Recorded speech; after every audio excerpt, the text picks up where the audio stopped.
lebih pede dari orang lain. Karena apa? Parliamentary prosedur yang diadop oleh GCI itu adalah prosedur yang sidangnya PBB, bayangin. Ketika saya masuk di parlemen di sini masih banyak interupsi yang nggak jelas. Itu lebih rendah daripada cara-cara GCI, cara-cara di PBB bersidang. Sehingga saya tahu persis yang namanya memimpin rapat, bersidang di DPR. Saya lebih mapan ketimbang teman-teman yang lain karena saya belajar parliamentary prosedur. Ya, kalau teman-teman itu saya nanya, oh interupsi tadi tanggapi ya, San ya. Kalau di sisi saya kalau nggak ada second date-nya nggak boleh ditanggapi, gitu loh. Jadi kalau nggak ada yang mendukung interupsinya nggak boleh ditanggapin, lewat saja. Jadi luar biasa junior chamber ini, dan saya berharap nantinya ya yang belum juga teman-teman yang kuliah, terutama nih, ada teman-teman Udayana sini ya. Ini ada Udayana juga di sini. Jadi tempatnya dia Udayana, audiensnya sudah ada dia orang Udayana ya. Ini menarik lagi, ini pengalaman pribadi saya yang lain ini. Ternyata tadinya saya pikir saya nggak dapat pengalaman yang lain, ternyata sekarang hari ini saya dapat pengalaman yang lain bahwa tempatnya di Udayana, audiens tidak ada yang Udayana. Teman-teman sekalian, saya ingin lebih jauh lagi, saya ingin kepada teman-teman mengeksplor kondisi kekinian. Kini negara kita ini akan sangat-sangat luar biasa katanya. Dari McKinsey bilang kita akan menjadi negara yang nomor 7 di tahun 2030. Bayangkan, dari negara ketiga disebutnya, negara yang berkembang, nanti tahun 2030 menjadi negara yang nomor 7. Apa yang menyebabkan negara kita yang menjadi negara nomor 7? Karena ada sumber daya alam kita belum terlalu banyak dieksploitasi. Kemudian sumber daya manusia kita, angkatan kerja kita sangat banyak. Kalau sekarang, kalau tahun-tahun sebelumnya angkatan kerja ini masalah, maka pemerintah mengeluarkan KB. Tapi sekarang angkatan kerja kita sudah tidak menjadi persoalan karena di 2030 angkatan kerja sangat diperlukan.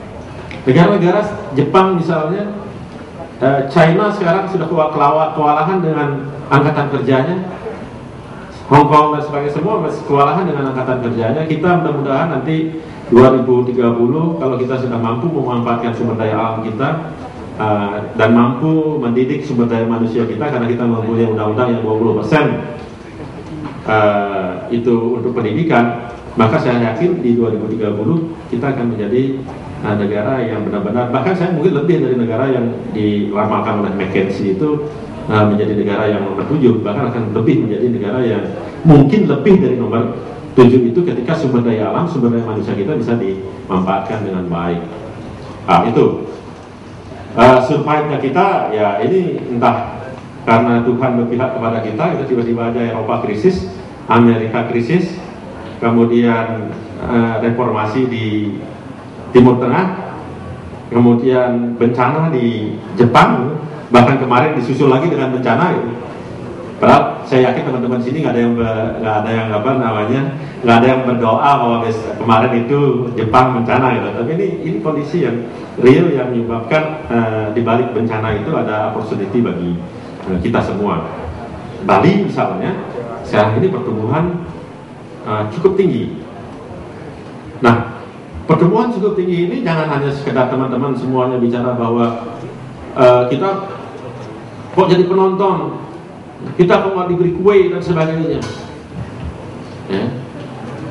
Jangan begitu terus ngomongnya, tapi bagaimana kita menjadi orang yang terdidik, yang mampu kita bersaing dengan orang lain. Melalui apa? Ya tadi, melalui keempat hal tadi. Learning, experience, observing, kemudian mencari pintar-pintar mencari mentoring, selalu adakan sharing pendapat seperti saat ini, sehingga kita mampu untuk bersaing secara managerial skill kita bagus, technical skill kita bagus, networking yang kita miliki juga bagus. Tapi kalau itu tidak dilakukan, terus hanya mengeluh saja, mau dibawain dan sebagainya, terus apa bedanya dengan pengemis? Kan nggak ada bedanya. Pengemis ya minta terus untuk dikasih, cuma bedanya hanya tidak menatakan tangan, tapi banyak ngomong gitu. Ngomong dengan keluhan itu sama dengan mengemis. Apa bedanya? Nggak ada bedanya. Kalau mengeluh dengan ngemis kan tidak. Kalau saya rasa sih tidak ada bedanya gitu. Jadi kesempatan itu tidak menunggu Anda. Kesempatan itu harus diraih. Harus diraih. Teman-teman mahasiswa, utamanya saya berharap jangan kita berharap dengan globalisasi ini mereka akan menunggu masuk ke Bali karena kita belum siap.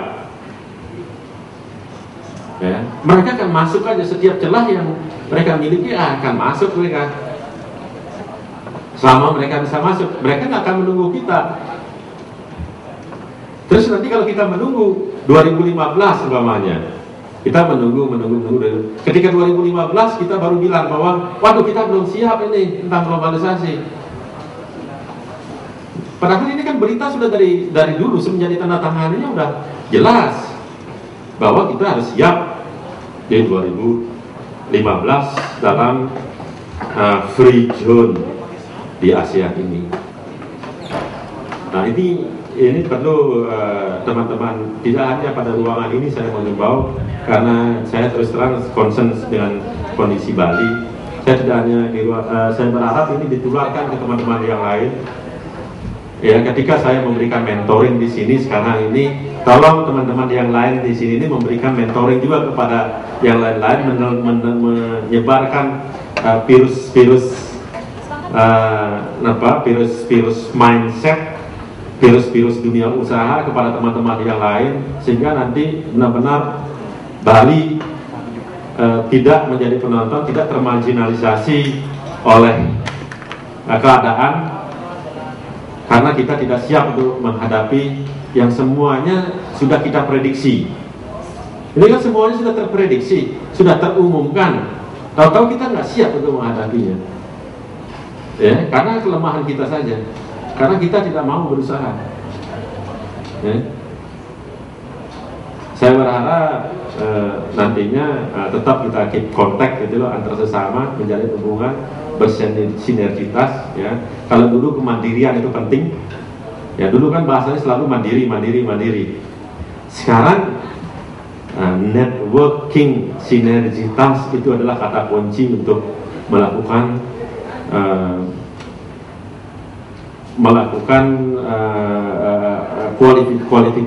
kualitas yang baik, kemudian untuk melakukan kekuatan yang baru dalam rangka menghadapi globalisasi. Karena kalau dulu waktu saya masih zaman ekonomi, zaman saya masih mahasiswa, itu selalu ditekankan mandiri. Bagaimana mandiri? Setelah perkembangan ilmu ekonomi kalau berkembangnya begitu cepat, sekarang adalah networking. Banyak sekali yang dilakukan oleh perusahaan-perusahaan besar itu melakukan networking. Ya, ini konon katanya sih yang namanya sepatu Nike itu, mereka hanya sekitar 12 orang di headquarter ya. Iklannya diserahkan ke orang lain, kemudian kulitnya dari negara tertentu, dibereskannya di Korea, katanya dijahitnya di Tangerang. Ini networking. Dan bisnis ke depan, memang bisnis ini kayak macan, kemana daerah empuk dia akan lari ke sana. Dia tidak mengenal negara, tidak mengenal orang, karena ini kapitalis, tidak mengenal orang, tidak mengenal negara. Di mana yang mereka merasa paling nyaman, di mana mereka memberikan profitable yang bagus, di sanalah bisnis itu akan terjadi. Termasuk kita di Indonesia. Jadi jangan sampai kita berpikir mandiri, semuanya harus seperti tukang seperti tukang soto gitu, motong sendiri makan, itu repot itu. Ya, KFC sekarang ini dia tidak motong itu dari supplier, dia goreng kemudian ya iklannya, orang lain lagi yang iklanin tentang KFC. Kecuali KFC yang satu aja yang mandiri terus itu, Kerenang Food Center. Itu mandiri betul itu, karena itu kaki lima. Saya hanya ada satu hal yang lagi yang sering kita lupa kalau kita ini di dalam pendidikan kita, di dalam kita mahasiswa, terus kemudian tamat mahasiswa, mempunyai ide, kreativitas, mempunyai inovasi. Ide, kreativitas, ya, atau ide atau inovasi yang kita miliki, ya, sehebat apapun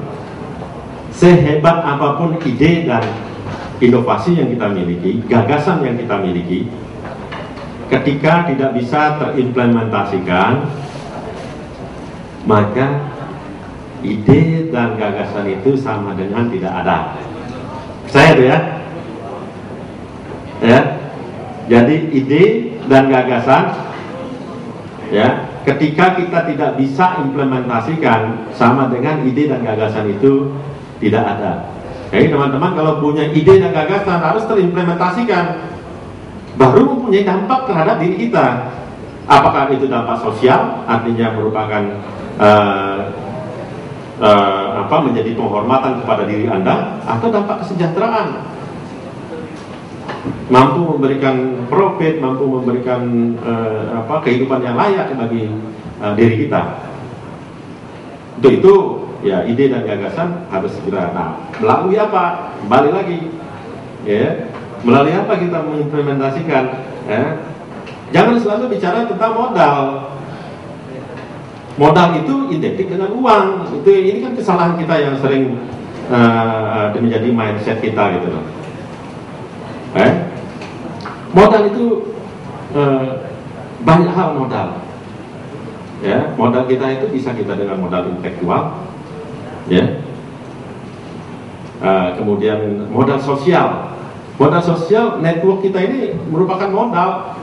Jadi kalau kita punya ide, ya, dengan intelektual kita mampu untuk mengimplementasikannya, ya. Atau kita mempunyai modal sosial. Modal sosialnya apa? Kita punya network yang banyak. Saya lebih banyak, terus terang saya dalam berusaha lebih banyak modal sosial saya miliki. Intelektualnya orang sekolahnya pas-pasan, ya, lebih banyak belajarnya. Dari learning saya lemah, terus terang saya lemah. Sekolah saya swasta di Bandung, lemah. Tapi saya bersyukur saya hidup di Bandung, jadi dapat observing, karena dari SMP sudah mulai lingkungan saya ITB, saya mulai belajar di koran. Saya baca koran Kompas, itu tidak lepas setiap hari, gitu, ya. Di experience-nya juga saya di Bandung, jadi mengalami sendiri, gitu. Mentoring, ya banyak teman-teman ITB yang memberikan masukan, banyak yang teman-teman sukses yang di Bandung memberikan masukan kepada saya, sehingga saya akhirnya lumayan saya menjadi cukup survive lah. Kembali kita ke modal. Ya, kalau punya modal uang ya gampang saja, itu bungakan di bank, gitu lah. Tapi kan kadang-kala bunga bank juga inflasi lebih tinggi daripada bunga bank, ya Pak Gundul, ya. Ini akan berbahaya juga, gitu. Tapi modal-modal yang lain, modal intelektual, modal sosial, ini sangat-sangat mampu untuk bisa bekerja sama. Tapi jangan lupa, yang paling pokok di Bali ini terutama adalah modal spiritual. Modal spiritual apa? Saya sembahyang selalu, tiap hari dan sebagainya, 3 kali sehari, atau teman-teman Islam 5 kali sehari, gitu. Tidak hanya itu, tidak itu yang saya maksud modal spiritual. Modal spiritual itu penterjemahannya banyak sekali, ya. Modal spiritual itu kita jujur, fair business, ya, itu modal spiritual. Ya. Kalau boleh saya bilang, tadi modal intelektual, modal sosial, modal uang, ya, terus modal spiritual. Ya. Kalau ini digabung dengan modal intelektual, Anda sudah bisa bekerja. Kalau modal spiritual ini digabung dengan modal sosial, Anda sudah akan bisa bekerja. Modal ini dengan modal uang, modal spiritual dengan modal uang, Anda sudah bekerja. Tapi hati-hati, begitu Anda lemah di modal spiritual, Ya, tiga-tiganya ini nggak ada artinya. Tiga-tiganya ini nggak ada artinya. Begitu Anda lemah di modal spiritual, ketahuan Anda sering membohongi orang, ketahuan Anda tidak komit, ya, tidak ada yang bisa ngajak Anda bekerja, tidak mampu, tidak mau orang. Saya terus terang, ada beberapa orang yang saya temukan, ya, teman-teman saya, begitu dia mengajukan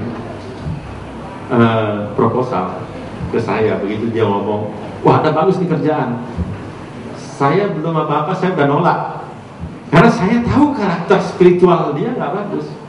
Orangnya tamat luar negeri, cara sosial networknya luar biasa, ramah, ngobrolnya enak dan sebagainya, tapi sifatnya memang untuk sering nipu itu menyebabkan begitu ada proposal dari dia, lebih baik saya menghindar gitu. Lebih baik saya menghindar gitu. Jadi begitu pentingnya modal spiritual, begitu pentingnya modal yang spiritual, yang akhirnya itu yang kepercayaan itu. Makanya ada bukunya Stephen Covey itu yang The Power of Trust. Kalau trust itu tentang percaya aja satu. Kalau kita bicara spiritual itu tidak hanya kepercayaan, ya, tidak hanya kepercayaan, tapi bagaimana kita fair bisnis, ya, fair bisnis, ya cari untung. Misalnya contohnya cari untung itu barang 2.000, barang beli 20.000, ya jualnya ya untuk jaga langganan dan sebagainya, ya jualnya 30.000 gitu. Jadi kalau tiba-tiba jual seumpamanya barang 20.000, kita jual 50.000, memang hari itu ketika tidak tahu pembelinya, memang menikmati kita 30. Tapi kan mulutnya, setelah dia tahu, mulutnya itu nggak bisa dijaga orang itu.